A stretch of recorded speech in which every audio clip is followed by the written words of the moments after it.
This is something he's been waiting for, and he's probably spent more time thinking about it. Prince William didn't faint, but what he heard left him gutted, his breath caught in shock.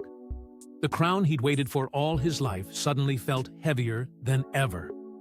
From the moment Queen Elizabeth II passed in September 2022, the weight of destiny began shifting. The world mourned the end of a 70-year reign, and eyes turned to her eldest son, Charles, who had waited in the wings for decades. On paper, it was a seamless transition. But in truth, nothing about Charles's ascension was easy. For a man who had long known he would wear the crown, the moment it finally arrived felt like a curse more than a coronation. The world that awaited him was not the one his mother ruled. The monarchy she upheld with stoic grace now stood vulnerable, fractured by scandal, public skepticism, and a shifting global identity. Charles had visions of a leaner, more modern monarchy, one focused on streamlined roles and fresh relevance. But those changes came with their own consequences. The idea of trimming the royal family unnerved traditionalists. Critics warned it would make the crown feel detached, its presence diminished. And while Charles tried to present a forward-facing image, it quickly became clear that his rule was under siege, not just by public doubt, but by time itself. Behind palace doors, something far more alarming had begun. Whispers of fatigue became concern, and concern turned into guarded discussions. When the palace initially announced Charles was dealing with an enlarged prostate, many assumed it was a routine matter. But it wasn't. Hidden within that medical evaluation was something far more serious. Cancer. A word never uttered publicly at first, but one that hung in the air like smoke behind every carefully scripted statement. He tried to carry on, to smile and wave at events, but those close to him saw it.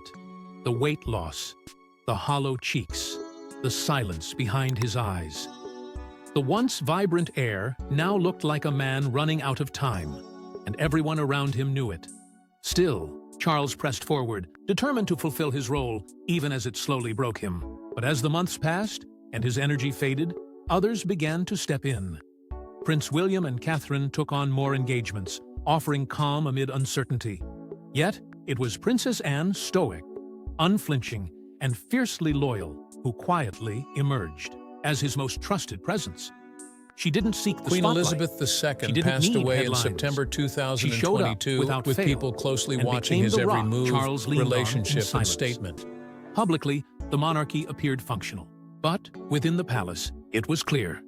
The king was retreating. But rather faced with a royal family filled with tension, his gaze a public became distant. uncertain of his rule, A lifetime spent and a preparing for this commonwealth role questioning was its unraveling loyalty. in months.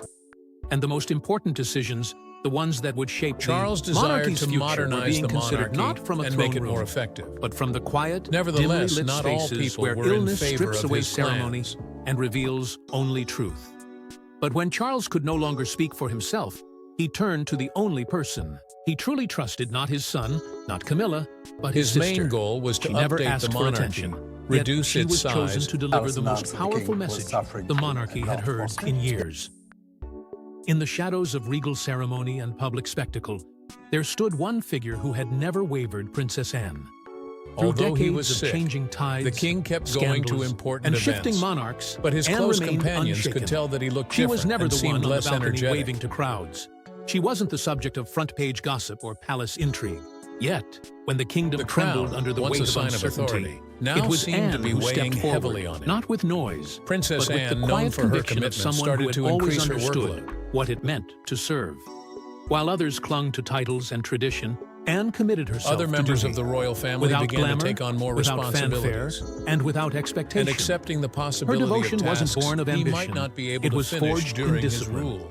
Since her earliest royal duties, she built a reputation as the hardest-working member Not of the exuding family, the confidence attending of a new hundreds of leader, engagements but each instead year, recognizing often without his press shortcomings. coverage. Many He called her frequently appeared the deep firm's in iron thought spine. and distant. But inside palace walls, she was more than a figure of protocol. She became a trusted compass for her brother, King Charles. As his health declined and the monarchy teetered on the edge of transformation, Anne was no longer just a royal sibling. She became his closest confidant, one who didn't need persuasion, one who understood the weight of legacy better than anyone. She was the sister who didn't flinch when the world changed. Charles had long admired her steadiness. Where others brought noise, Anne brought resolve. While others hesitated, she moved forward. Behind closed doors, the king began confiding in her more often his thoughts, regrets, and finally, his fears. He wasn't just worried about his crown, he was worried about the future of everything it symbolized. And in that fear, he made a decision that could only be trusted with Anne. The weight of that choice, his final wish, wasn't something he could utter publicly. Not yet. But he wrote it down. A message, not to Parliament, not to the press, but to one person who could carry it with honor. Princess Anne. The moment Charles slipped that sealed letter into Anne's hand, the tone of the monarchy shifted, not with fireworks, but with gravity. Because Anne knew it wasn't just a note, it was a responsibility. She didn't open it immediately. She waited. She observed. And she carried it until the time came to speak. And when that day arrived, the air changed. No proclamations, no grand declarations. Just Anne, calm as ever, standing before the family. Her voice didn't shake. Her posture didn't falter. But when she opened that letter, the room shifted. The words weren't meant for her, but for the man who had waited his whole life for a different message. He expected a crown, but what he got instead rewrote royal destiny. The room was heavy, not just with silence, but with centuries of expectation pressing down like an invisible weight. This was no ordinary gathering. The eyes of a legacy of monarchs long buried and a future yet to be shaped rested on the shoulders of one man. Prince William stood there, poised, prepared, and dignified. He had been trained for this moment since boyhood. Every boo, every speech, every glance, rehearsed and refined. Everyone in that room assumed what would follow was inevitable. The message would affirm his path, validate his sacrifice, and crown him not just in title, but in destiny. But destiny, it turned out, had other plans. When Princess Anne unfolded the letter and began to speak, the air shifted. The words came gently, but their meaning hit like thunder. They were not a confirmation of William's future. They were a revelation. The letter didn't center on him at all. It spoke not of his readiness, his lineage, or his strength, but of someone else. It spoke of Catherine. With a calm voice and measured tone, Anne delivered the king's final thoughts. And with each line, William's composure cracked a little more. Not visibly. There was no outburst, no tear rolling down his cheek. But inside him, something broke. Not out of resentment, but out of realization. For a man who had always been the heir, the idea that the message was never meant for him shook the very core of his identity. It wasn't rejection, it was redirection. The king's words didn't diminish William. They revealed a truth long forming beneath the surface.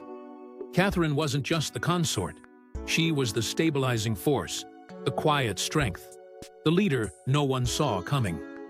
The one who, without ever asking, had earned the deepest trust of a dying monarch. William gripped the table, not from anger but from the immense weight of it all. For years, he carried the burden of a nation's future. Now, he was being asked to share it, or perhaps yield part of it, to the very person he loved most. And that made it all the more overwhelming. The grief wasn't just for his father, but for the certainty he thought he'd always have. It was pride twisted with sorrow, relief tangled with fear, and an ache he couldn't explain. In the middle of that storm, Catherine moved closer. She didn't say a word. She didn't need to. A hand on his back, a glance that said everything. She wasn't triumphant. She wasn't surprised. She was steady. She had been steady all along. And in that moment, William saw what the king had seen. Not a rival, not a replacement, but a compass. A quiet force guiding the monarchy through chaos, not with command, but with presence. Her presence. But how did this woman, once a commoner, rise to become the heart of a fractured monarchy? She didn't chase the crown, she earned it step by step, in silence. Before she was Catherine, Princess of Wales, she was simply Kate from Berkshire. No tiaras, no royal blood, just a young girl raised in a modest, tightly knit family that valued discipline, humility, and the kind of grace that didn't need to be taught. Her parents, Michael and Carol Middleton, may not have carried aristocratic titles, but they instilled in their daughter something far more enduring, a sense of purpose. Her childhood was unremarkable to the world, but quietly foundational. It was not laced with privilege, but with preparation. Every small act of integrity, every moment of restraint, was shaping a woman who would someday stand beside a throne without ever asking for it. It was at the University of St. Andrews that fate set its wheels in motion. Catherine didn't arrive with expectations or entitlement. She was quiet, focused, observant. But there was a natural elegance to the way she moved through life. And that quiet confidence eventually caught the eye of a fellow student, one who carried the weight of a kingdom on his back.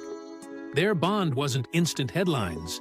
It was friendship first, real, raw, built on trust. And that is what made it powerful.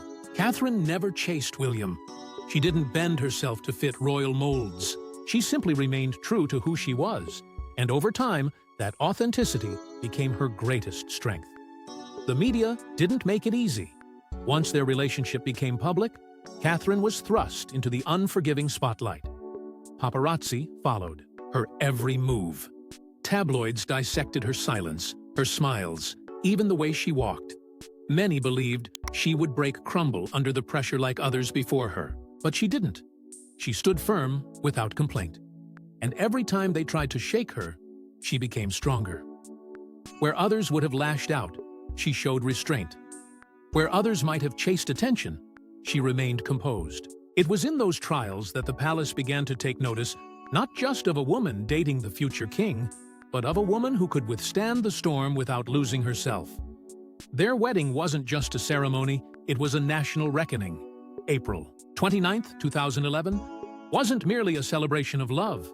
It was the unveiling of a new era. 2 billion people watched as Catherine walked down the aisle, not with grandeur, but with grace. She didn't sparkle with ambition. She radiated serenity, and the people saw it. In her silence, there was strength. In her eyes, there was certainty. She didn't just become a duchess that day, she became a symbol of quiet endurance in a world addicted to spectacle. And while the world saw a princess in lace, the palace saw something more, a future queen forged in calm strength. Long before Charles fell ill, the queen had already made her choice. In the heart of Windsor, locked away in a box of private correspondences few even knew existed, was a letter, not addressed to a nation, not even to a government, but to a sister, Princess Anne. It bore no royal seal, no elaborate script, just simple handwriting, worn and deliberate. It was Queen Elizabeth's final reflection, one not meant for public ceremony, but for quiet understanding. She had ruled for 70 years, weathered wars, scandals, and seismic shifts in society. But in her final months, her thoughts narrowed, sharpened, and turned not to tradition, but to truth. She saw what others had missed or dismissed, and in that clarity, she made a decision that would alter the monarchy's course forever. Anne had kept the letter sealed for months, honoring her mother's quiet instruction. But now, as Charles faded from view and the room strained under the weight of his final message, Anne opened that second letter. What she read wasn't just approval, it was prophecy. The Queen hadn't written about succession in the way her advisors might expect. There were no directives, no titles named. Instead, it was a reflection of character. She wrote of Catherine not as the Princess of Wales, not even as William's wife, but as a woman of steel wrapped in calm. She spoke of her intellect, not loud or brash, but precise. She spoke of humility, not feigned, but woven into every choice she made. She spoke of balance, the rare ability to absorb pressure and still move with grace. This wasn't favoritism, it was foresight. The Queen had watched Catherine for years, perhaps more closely than anyone realized. In a world where bloodline once dictated worth, Elizabeth was signaling a shift. She had ruled through duty, but in Catherine, she saw something. More an heir not to the throne, but to the spirit of the crown itself. She didn't write of power. She wrote of service. She didn't speak of titles. She spoke of trust. And the trust she described had not been earned overnight. It had been forged in silence, through 1,000 unseen sacrifices. The Queen's words weren't grand, but they were final.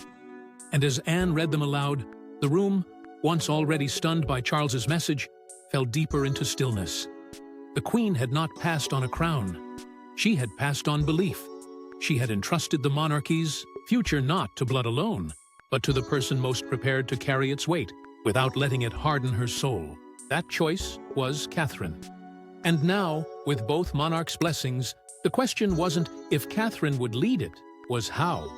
She wore no crown, yet the people already bowed to her strength.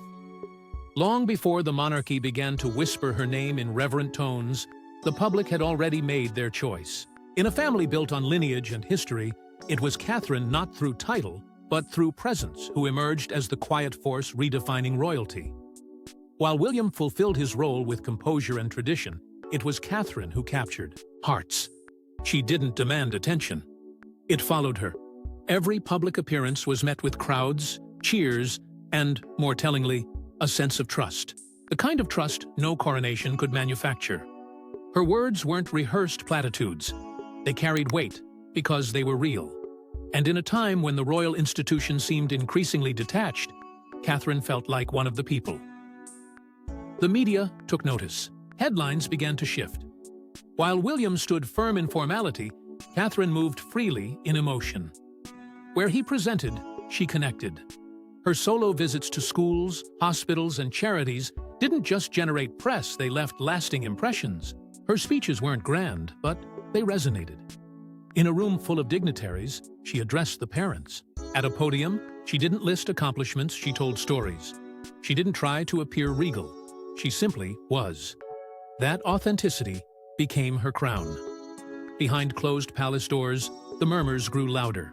Whispers of her growing influence weren't spoken in scandal, but in awe. Advisors who once saw her as merely the wife now watched as she outpaced expectations. Her calendar filled with solo engagements once reserved for monarchs. Senior royals privately admitted that when Catherine entered a room, she didn't have to command attention, it naturally shifted to her. Even Princess Anne, notoriously guarded in her judgments, began to speak of Catherine with a tone that hinted at deep respect. It was no longer just the public leaning toward her, it was the institution itself. And yet, this shift posed an uncomfortable reality. The monarchy, for all its history, had rarely allowed space for two commanding figures side by side. As Catherine rose in grace and presence, comparisons to William became unavoidable. His reserved nature, once praised as stoicism, now appeared stiff beside her warmth. While he spoke like a prince, she moved like a leader. It wasn't a rivalry, it was a reckoning. The question wasn't whether Catherine could stand beside a king. It was whether she was quietly becoming something more, an emblem of modern royalty the nation had been craving. But even queens-in-waiting faced storms, and Catherine's came quietly, in the form of a devastating diagnosis. Then, she disappeared, and the silence spoke volumes. One day she was everywhere, gracing hospital wards, championing children's causes, standing steady beside a monarchy in flux. And then, suddenly, she was gone. No warning, no statement, just absence. It began quietly, as most seismic shifts do. The palace announced that Catherine had undergone a scheduled abdominal surgery. Nothing to worry about, they said. Routine, expected, and she would return to duties in due time. But time passed, and then more. And still, no sign of the princess. No photographs, no engagements, not even the briefest wave from a passing motorcade. The longer she stayed silent, the louder the questions grew. Speculation spread like wildfire. Was she recovering in private? Was something wrong? Rumors swirled. Media outlets scrambled for answers. But the truth, when it finally arrived, hit like a thunderclap. On March 22nd, the silence broke. Catherine appeared frail, seated, calm, but this time, she wasn't the future queen. She was a woman, vulnerable and unguarded. And with the same grace that had won over millions, she delivered the news herself. The surgery had been successful, yes, But hidden in the shadows of recovery was something darker. Cancer. She spoke not with fear, but with clarity. Not for sympathy, but to offer strength. The words were raw. The emotion was real. And across the globe, people felt the weight of her truth. The world didn't just respond with support. It paused. Political chaos, royal speculation, and daily distractions melted into something singular and human. For a moment, Catherine wasn't a symbol. She was someone people saw in themselves. A mother, a wife, a fighter.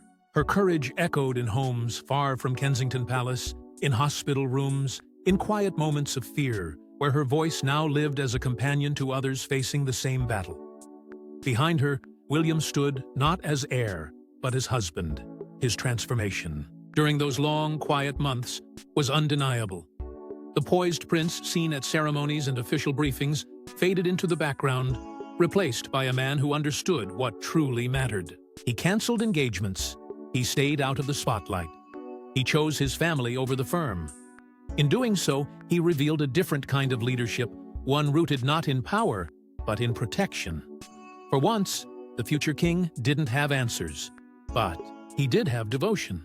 That, more than any crown, defined his place at her side. Still, beneath all this, another current began to rise.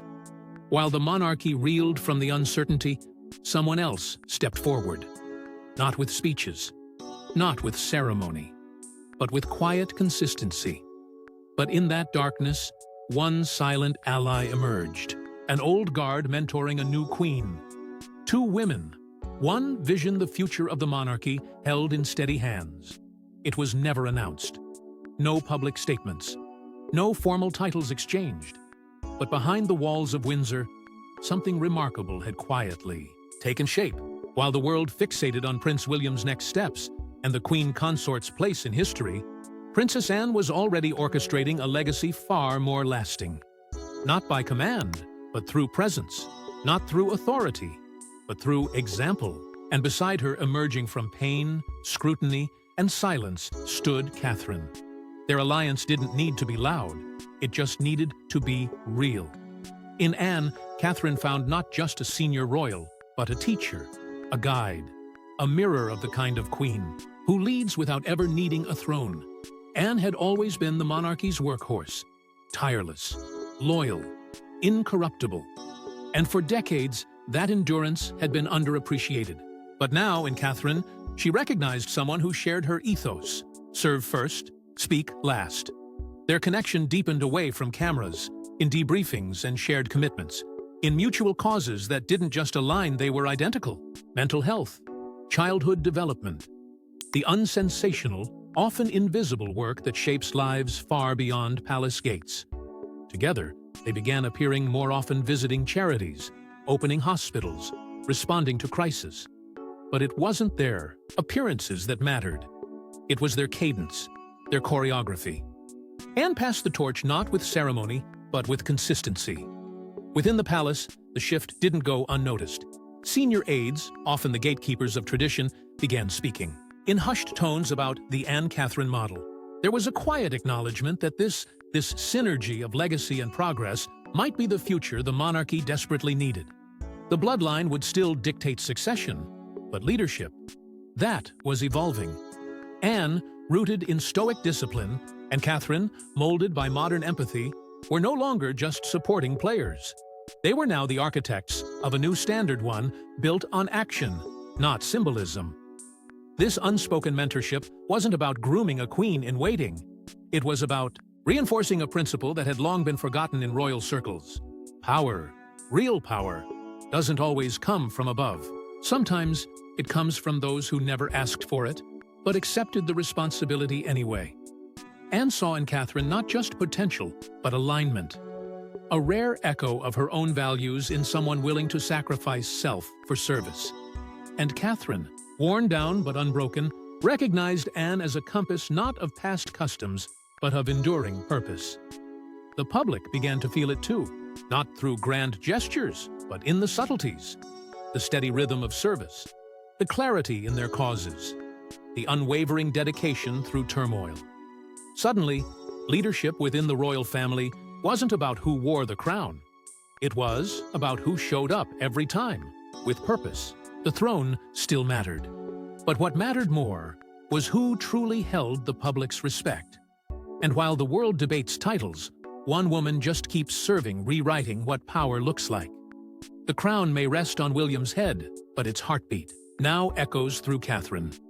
Through crisis and ceremony, through silence and spotlight, Catherine stood unmoved, not because the world demanded it, but because the future quietly depended on it. Long before palaces opened their doors to her, long before royal titles softened her name, she was already serving. In 2007, when no camera followed her, she partnered with UNICEF to shed light on the suffering of children caught in the web of poverty and conflict. A year later, she donned roller skates and raised £100,000 for a children's hospital. These weren't publicity stunts. These were warnings to the world. A new kind of royal was coming, one who didn't wait for a title to start doing the work. And when that title finally came, she didn't stop to celebrate. She accelerated. Catherine didn't use the royal foundation to bolster her image. She used it to rebuild a broken bond between the monarchy and the people. From Heads Together, which shattered centuries-old silence around mental health, to Shaping Us, which redefined how Britain thinks about early childhood, Catherine didn't just endorse change, she engineered it. Her causes were not glamorous, but they were vital. Her speeches weren't loud, but they were unforgettable. While others debated what the crown should look like, she quietly redefined what it should do. What made her different wasn't just her causes, it was her reach. She bridged generations like no royal before her. To Queen Elizabeth, she was tradition polished anew, measured, composed, and relentlessly dutiful. To Gen Z, she was authenticity in a world of artifice, accessible, compassionate, and genuinely invested. She didn't posture, she participated. Whether standing beside children learning to read or mothers navigating trauma, she was never above the moment. She was in it, completely, and William saw it. That moment in the room, the one that shook him to his core, wasn't collapse from betrayal. It was a collapse from truth. A truth that had lived in the margins for too long. He had been raised to believe that royalty was inherited. But in Catherine, he saw something his blood could not guarantee. The instinct to lead not from above, but from within. He didn't lose something in that moment. He recognized something. The woman beside him wasn't just his partner. She was the monarchy's best hope. And so, the crown may still be passed by blood, but its future is now shaped by strength, earned in silence. Drop your thoughts in the comments section. Thanks for watching, and don't forget to like and subscribe. And we will see you in the next.